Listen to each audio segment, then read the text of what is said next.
Rachel Holt for NESN.com, joined by John Halpin of Fox Sports with a little look at Week 16 fantasy football. John, thanks for joining us. Anytime. This is it for everybody, for most people playing their championships this week, so we got to help them out.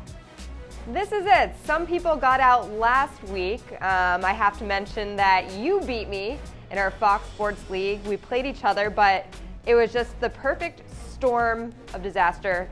You had Drew Brees, Jordan Howard, Brandon Cooks, and Robbie Anderson, who you actually mentioned Robbie Anderson, so if anyone was paying close attention a couple weeks ago, they could have grabbed him and they could have used him to beat someone like me. So congratulations, hats off to you. Thanks very much. I think, your team had a rough week, and like you said, I think your team had it so rough that Brandon Cooks and Drew Brees outscored them by themselves. So it was just pretty bad for you and pretty lucky for me.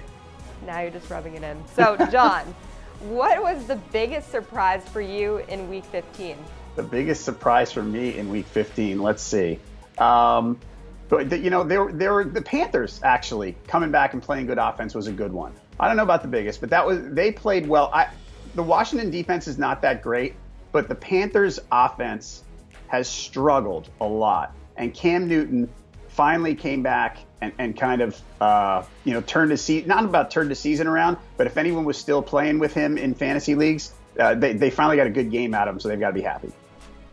Let's look at some guys who might not do well in Week 16. For instance, in Week 15, Tom Brady was a guy who was going up against the Denver Broncos defense. We knew it was going to be a tough matchup for him. He was held to under 200 passing yards despite getting the win. So in Week 16, is there any quarterback like that where you would normally start him every game, but you're a little cautious about starting him this week? There's no every game starters. There's a couple of guys who are on the border that I don't like. Marcus Mariota is one. He's had been good most of the season, has had a couple of rough weeks. I think this is another rough one setting up for him against the Jaguars, who are a bad team but don't have such a bad defense. Matthew Stafford, again, last week he didn't have a good matchup against the Giants. He's coming up on another tough one against the Cowboys. We're not sure how his finger is. So those are guys who have been on the border for you and have probably played more often than not. And this week's probably a not.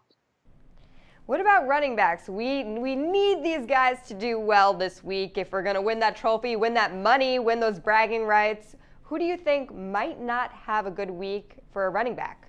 I don't really like Rob Kelly for the Redskins. They're going up against the Bears, who, look, they've given up more rushing yards lately, but for most of the year they've been okay. I think Kelly won't have easy sledding against them. Those Baltimore running backs, again, they are just – Terrence West finally had a good week last week. Going up against the Steelers, whose defense has been getting better, I don't like him too much either. As far as matchups go, we mentioned last week the Tom Brady Denver Broncos matchup, which wasn't favorable towards him.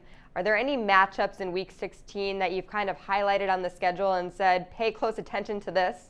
Matchup, you were talking about Tom Brady. So last week he had a tough matchup against the Broncos, and in some cases you avoided him. If you played Tom Brady through the tough week and you're still alive, this week he gets the Jets. So we know the Pats like to beat up on the Jets whenever they can.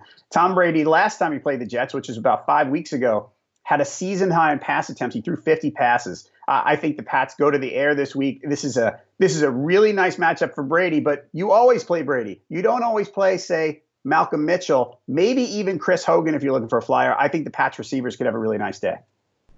What about some guys that we don't always play? We haven't always played this fantasy football season, but in Week 16 you think they might shine?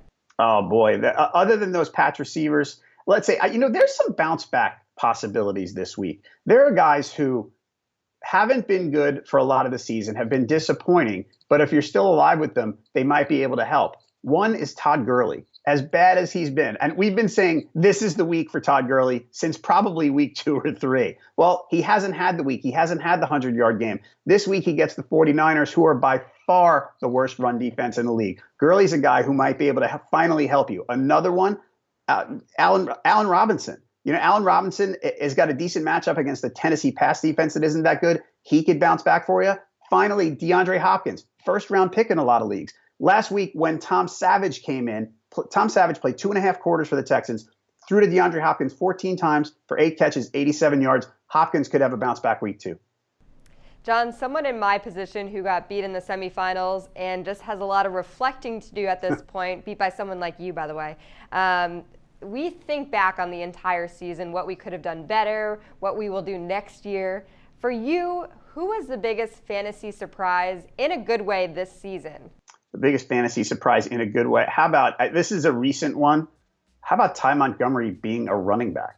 You know, I mean, I'm glad they gave him a chance again last week, because in the middle of the season, they had a couple of games where he played pretty well. He probably caught more passes those weeks than ran, but their offense has seemed to work best with him in the backfield, and they got away from it a little bit. Last week, they went back to it. He ran for 162 yards. He was terrific. And I think looking toward next year, he's not a traditional running back, but he's going to be a pretty good one.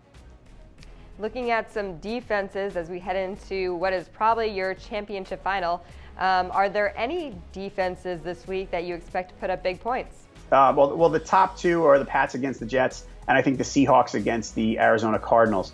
Another couple that you can reach for if you're trying to pick some up, the Titans against Blake Bortles. Anyone against Blake Bortles is a pretty obvious option to stream.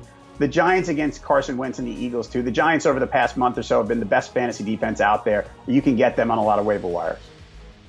This is a week where there's a lot on the line. And by the way, congratulations if you did make it this far. That's a feat in itself, but we want to get you the trophy. John, is there any last-minute advice you would give to people who are going for that championship this week?